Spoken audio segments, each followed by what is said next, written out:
Z môjho pohľadu ten zápas bol taký pohodový. Kopec šanci na jednej strane, na druhej strane.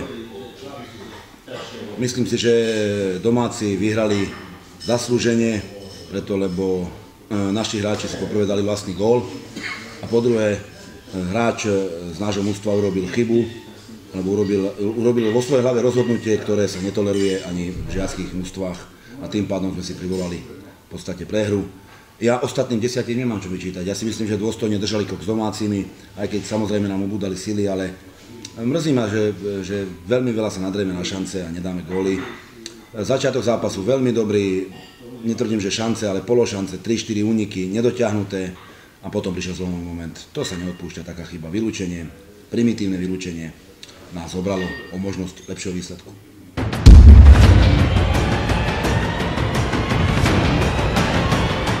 Tak ja budem dneska k výkonu svojho mužstva veľmi kritický, lebo takto sa za farby Lokomotívy určite nebojuje. Ja som povedal hráčom, hlavne tým, ktorí v dnešnom zápase dostali po dlhšom čase príležitosť ukázať sa, že majú možnosť potvrdiť to, že do tej základnej zostavy patria, ale bohužiaľ profesorský výkon celého mužstva v dnešnom zápase privodil drámu a ja som si dnešný zápas určite neužil. Jediný môžem byť spokojný s brankárom a obidvomi stopermi, ale ináč celkové mužstvo podalo veľmi profesorský, nezodpovedný výkon.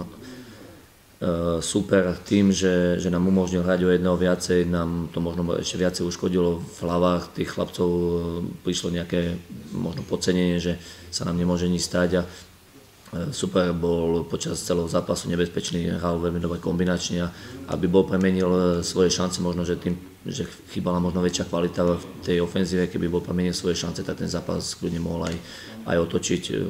Ja hovorím, ten zápas som si vytrpel a verím, že takýto výkon už nepodáme, lebo to bol určite najhorší výkon v jarnej časti.